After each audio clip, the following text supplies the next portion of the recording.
নিশ্চয়ই দলের ভালো চাই, দল সুশৃঙ্খল থাকুক সেটাও চাই, নেত্রী দীর্ঘজীবী হোক সেটাও চাই, তৃণমূল দল লং টাইম পশ্চিমবাংলায় ক্ষমতায় থাক সেটাও চাই। কিন্তু আমার ব্যক্তিগত সম্মানের সঙ্গে কেউ আঘাত করলে আমি তার সাথে লাইফে কম্প্রোমাইজ করিনি। সে আমার মৃত পিতা হলেও করিনি। আর ওই কল্যাণ ব্যানার্জি বা ববি হাকিমের সাথে হুমায়ুন কবির। বলছি আপনার বিরুদ্ধে যে দল বিরোধী অভিযোগ আনা হয়েছে, আপনি কি মনে করেন যে আপনি কোনো দল বিরোধী কার্যকলাপ করেছেন? আমি মনে করার কেউ নয়। দলে ডিসিপ্লিনারি কমিটি করে দিয়েছেন সর্বোচ্চ নেতৃত্ব।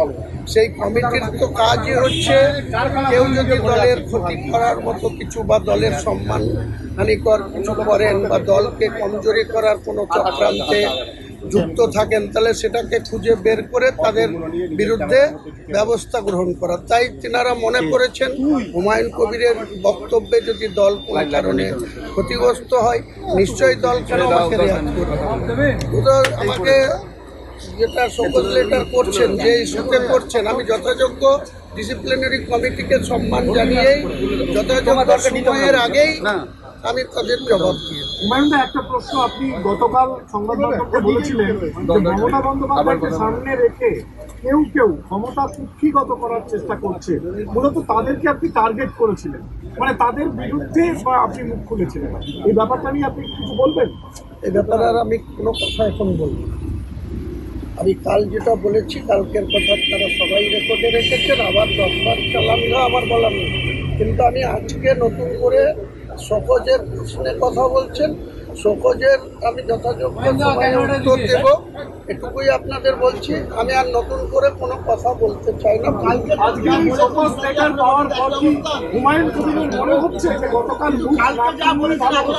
আপনি কি অনুতপ্ত? এসব বললাম তো, আমি অনুতপ্তও নই, আমি বেশি আনন্দিতও নই, আমি বেশি বিচলিতও নই। আপনি এখন নিজের আর কোনো কথাই বলবো না। আমি তো বলে দিচ্ছি যে আমি বিচলিতও নই, চিন্তিতও নই, আনন্দিতও নই, দুঃখিতও নই। আগে যে বক্তব্য রেখেছেন, নিজের বক্তব্য অন্য আছে। আমি তো বলছি সেটা তো কালকের কথা, কাল বলেছি, কালকের কথা আজকে আর নতুন করে হবে। বলছি হুমায়ুনদা, এতদিন ধরে দল করছেন, সেই জায়গায় আজকের এই ঘটনা, এতে কি আপনার মনে হয় যে এরপরে আপনাকে মানে দলের আপনি থাকবেন, বা আপনার কি মনে হয় যে এটা অপমান করা হলো? দেখুন, হবি করে কোনো কথা আমি বলি না, আর আমি অ্যাস্ট্রোলজি করি না। আমি রাজনীতি করি প্র্যাকটিক্যাল ময়দানে।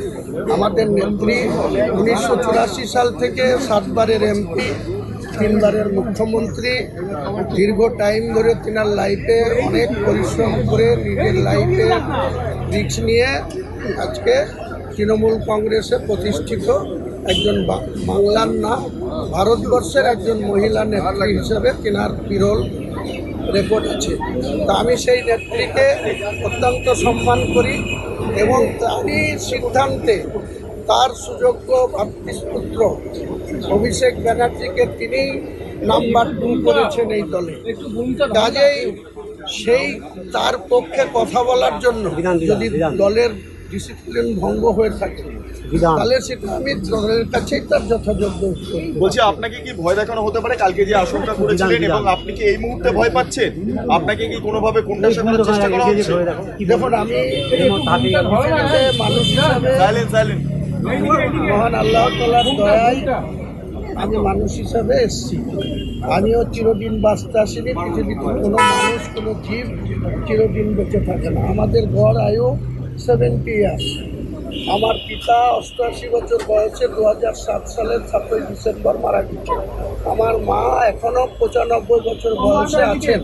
আমার বড়দার বয়স 77.5 বছর, আমার বয়স 62 বছর। আমি পৃথিবীতে যতক্ষণ বেঁচে আছি মহান আল্লাহ তাআলার কৃপায়, তার দোয়ায় তাকে ভয় করি। পৃথিবীর কোনো মানুষকে ভয় কি জিনিস অন্যায় করি না, অন্যায়ের সঙ্গে কম্প্রোমাইজ করে না। মানে দলের কি একাংশ অন্যায় করছে, সেই কারণে আপনি কম্প্রোমাইজ করছেন না বলে এই যথাযোগ্য সময়ে আপনারা জানতে পারবেন। আমি কোনো কিছু রাগ ঢাক রেখে চলি না। আমি আমার পরিবারের সঙ্গে কেবল যেটুকু ব্যবহার করার, যেভাবে চলার, সেটা আমার পার্সোনাল লাইফ। আর দল করতে গিয়ে দলের নেতৃত্বকে অসম্মান কোনোদিন করি না জেনে বুঝে, কিন্তু আমাদের মুর্শিদাবাদ জেলায় রাজনীতিতে আমাদের প্রচুর চিরশত্রু, বিরোধীরা শত্রু, আবার স্বদলেও প্রচুর শত্রু। এইসব শত্রুতার মোকাবেলা করেই আমি রাজনীতি করে এসেছি, আগামী দিনেও করে থাকব। রাজনীতির ময়দান থেকে হুমায়ুন কবির নির্বাচনের ময়দানের বাইরে থাকবে না, বেঁচে থাকলে এটা আমি গতকালও বলেছি। আপনার দলে কারা শত্রুতা করছে? এটা কারো নাম করে কাউকে তো আপার হ্যান্ড দেবো কেন? কারা করছে? গোয়েন্দা দপ্তর আছে, গোয়েন্দা দিয়ে জানুক না। একটাই প্রশ্ন পরিষ্কারভাবে, আপনার যে অবস্থান ছিল এক কথাই বলি, সেই অবস্থানে আছেন নাকি না শোকাজের পরে অবস্থান পরিবর্তন? আমি কি পরিবর্তন করেছি আপনাদের কাছে কিছু? বারবার একই কথা রিপিট করছেন কেন? কালকে যেটা বলেছি ফার্দার যদি তারপরে কোনো রিয়াকশন দিই তখন ভাববেন যে সেটার পরিবর্তন হয়েছে।